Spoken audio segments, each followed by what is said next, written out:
Dialogando con el padre Raúl Sánchez.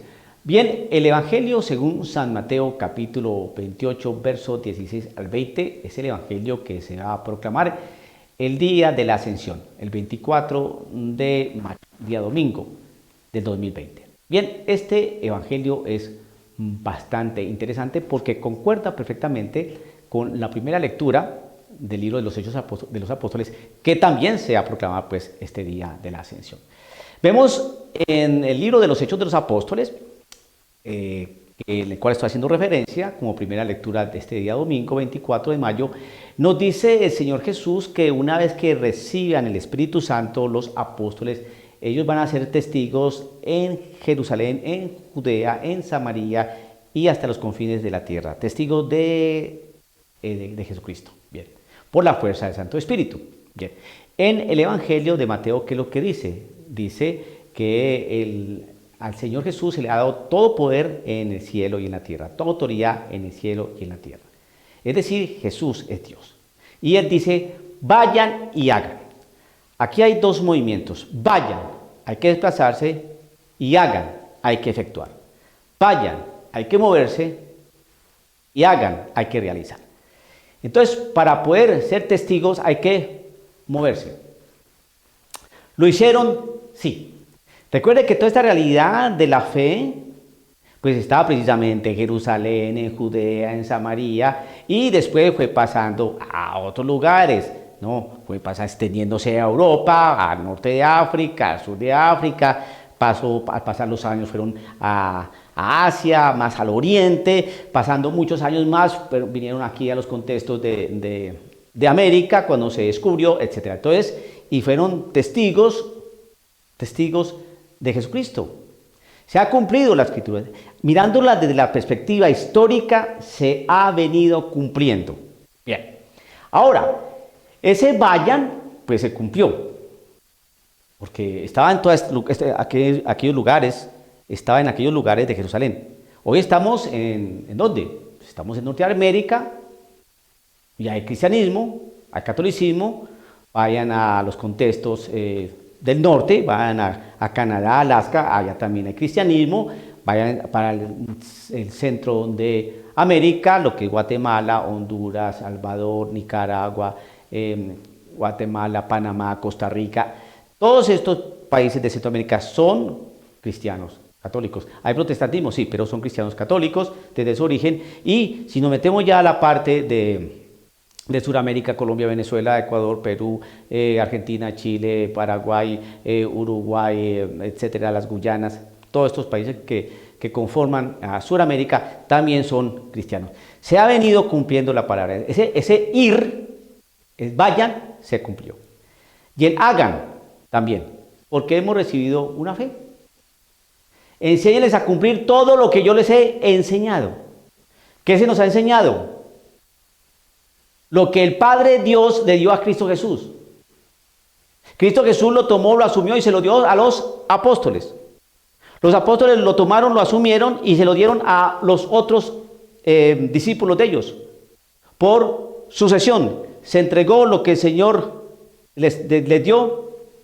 Ellos se lo entregaron a estos discípulos y por sucesión se le ha venido transmitiendo. ¿Se ha venido cumpliendo eso? Sí. Ahora, la pregunta es la siguiente. El Señor enseña o manda, vayan y hagan discípulos. Para hacer discípulos, ¿qué es lo que tiene uno que hacer? Tiene que hablar, y eso que habla se tiene que refrendar con el testimonio. Hay que hablar, hay que anunciar. Vayan y anuncien, hay que anunciar, hay que predicar, hay que proclamar, hay que hablar. Y eso se refrenda, se constata, se reafirma con el testimonio de vida. Así de simple. Hay que anunciar qué es lo que iba, por ejemplo, cuando Pablo estuvo en Atenas. Pablo no se apareció allá sonriendo, haciendo una persona, ayudando a la gente. Nunca habló de Cristo, no. Siempre se tornó muy cercano, muy amable, muy simpático, muy humilde, muy sincero. Y la gente dijo, hey, ese es del camino, ese es cristiano. Sí, pues no fue así. Pablo, ¿qué fue lo que tuvo que hacer primero? Hablar. Entonces hay que hablar, hay que anunciar. Y ese anuncio tiene que estar respaldado por unos hechos concretos que respalden ese hablar. Testimonio. Entonces, ustedes van a ser mis testigos. Y recuerden que el término testigo pasado, bien, significa mártir. Es decir, el que muere por Cristo Jesús. El mártir. El que muere por una causa. Nuestra causa es Cristo Jesús. Bien. Reciben el martirio y lo recibieron. Los apóstoles recibieron el martirio. Y todo aquel que se esfuerza en enseñar lo que el Señor nos mandó enseñar, pues va a sufrir martirio. Hoy se sufre un martirio psicológico, un martirio de exclusión, un martirio de apartamiento, un martirio de burla. Tal vez no nos lleven a las mazmorras y no nos van a flagelar y a encadenar como hicieron con Pablo y Silas. Pero sí existe el ridículo, existe la burla, existe el desdén, existe la exclusión, etcétera, etcétera. Por anunciar lo que el Señor nos mandó a enseñar. Ahora,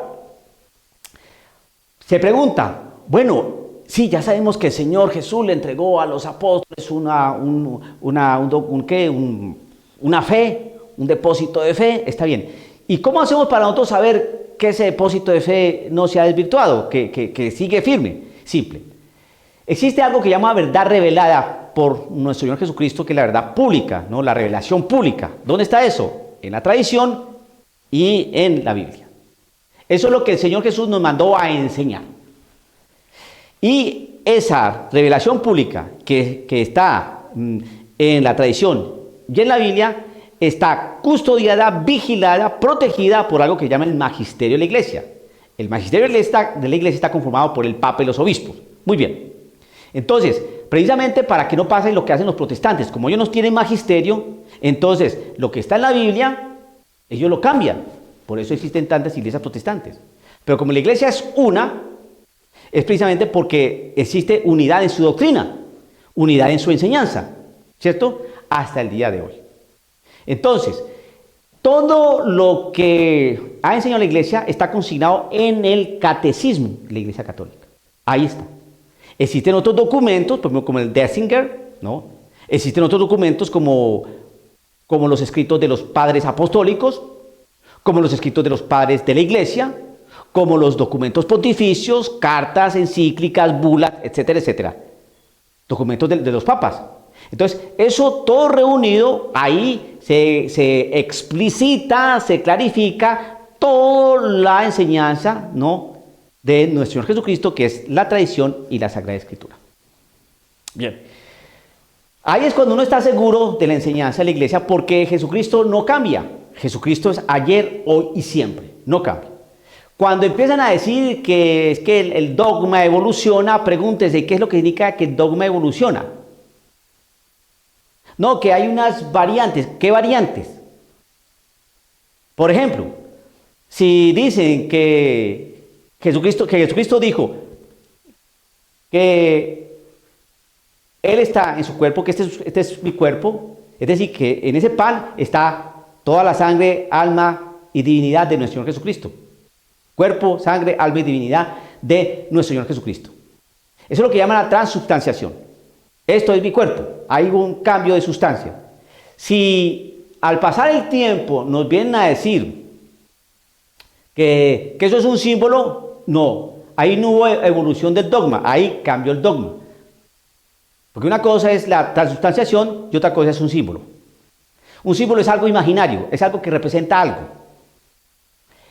Ahora bien, si después nos dicen que no, que es la transignificación, que no es la transubstanciación, sino la transignificación, es decir, que hay un significado en ese pan. El significado es que ya no es un pan, sino es un cuerpo, pero como significado. Eso tampoco es verdad. ¿Por qué? porque Jesucristo dijo, esto es mi cuerpo. Tomó el pan y dijo, esto es mi cuerpo. Ahí hubo transubstanciación, cambio de sustancia, porque era un pan, pero dijo, esto es mi cuerpo, se convirtió en el cuerpo de él. Así de sencillo. Cuando el Señor dejó a un pastor, porque todos tenían una misma fe, un solo bautismo, un solo espíritu, bajo un mismo pastor, entonces, ¿qué significa allí? Un pastor. Y el pastor nos tiene que confirmar en la fe. Cuando empiezan a variar ese tipo de cosas, entonces hay que tener mucho cuidado. Entonces, cuando nos inventan palabras raras, como que el dogma evoluciona, ponga mucha atención a eso, porque Jesucristo es ayer, hoy y siempre. Y el dogma no puede evolucionar. El dogma se mantiene, porque si no, no sería dogma. A ver, que evolucionó un dogma. ¿Cómo puede evolucionar un dogma? Existe el dogma de la Santísima Trinidad. ¿Cómo puede evolucionar el dogma de la Santísima Trinidad? Existe el dogma de la virginidad de la Virgen María. ¿Cómo puede evolucionar ese dogma? Existe el dogma de la asunción de la Santísima Virgen a los cielos. ¿Cómo puede evolucionar ese dogma? Si evoluciona el dogma, ¿cómo evoluciona? El dogma se mantiene. El dogma lo que puede tener es una explicación más profunda, que es muy distinto a que evolucione. Puede tener una explicación más sólida y más clara. Ahí no evolucionó, ahí hubo clarificación del dogma. Entonces, si por ejemplo, en el Catecismo de la Iglesia Católica, que es el compendio, ahí donde está compendiado toda la enseñanza de Jesucristo, que está dada en la tradición y en la Escritura, en la Biblia, ahí nos hablan quién es el diablo, la realidad del diablo, lo que hace el diablo. Pero usted escucha voces, ¿no?, que donde dicen que el diablo no existe, entonces usted ya usted enciende las alarmas. Eso no fue lo que el Señor mandó a enseñar. Y vayan y enséñeles a cumplir lo que yo les he enseñado, a cumplir, celebrar los sacramentos, la oración, el mandamiento del amor, etcétera, etcétera. A tener cuidado con el demonio que anda rondando como león rugiente. ¿Ve? Entonces, si nos dicen cosas distintas a esa enseñanza, entonces uno empieza ya a dudar. El Señor siempre nos ha enseñado, ¿no?, en su palabra, en la tradición, en los documentos pontificios, en todos los documentos de la Iglesia, sobre todo la realidad de la sexualidad humana. Hombre y mujer desde un principio lo creó. Cuando usted empieza a escuchar cosas distintas a hombre y mujer, tiene que encender las alarmas, porque eso no fue lo que el Señor nos mandó a enseñar. Y así otro tipo de cosas. Qué interesante saber esto, lo de la ascensión. Es que la ascensión tiene algo básico, que una vez que Jesucristo ascendió a los cielos, envió su Santo Espíritu, el otro Paráclito, el otro defensor, que nos va a llevar al pleno conocimiento de la verdad. Les voy a dar un ejemplo para terminar esta sencilla reflexión. Cuando nuestro Señor Jesucristo subió a los cielos, no existía el dogma de la Trinidad. No existía. No se había definido el dogma. Pero a través de los años, Jesucristo, el Santo Espíritu de nuestro Señor Jesucristo, empezó a clarificar eso.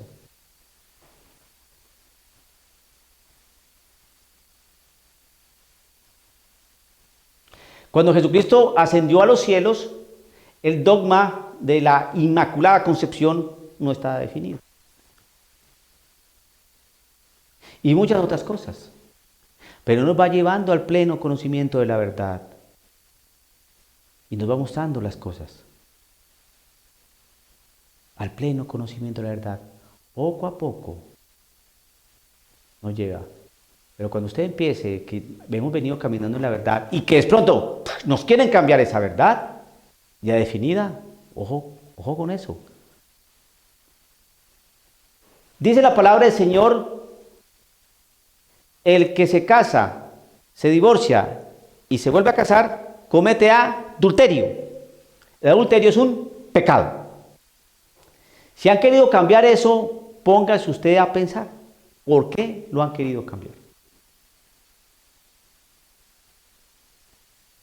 ¿El dogma ha evolucionado? No, lo que pasa es que quieren cambiar el dogma.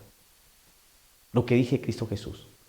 Y lo que dice Cristo Jesús, mucho cuidado en cambiarlo. ¿Por qué? Porque Cristo Jesús no se muda.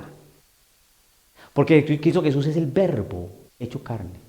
Es el alfa y el omega. Es el principio y el fin.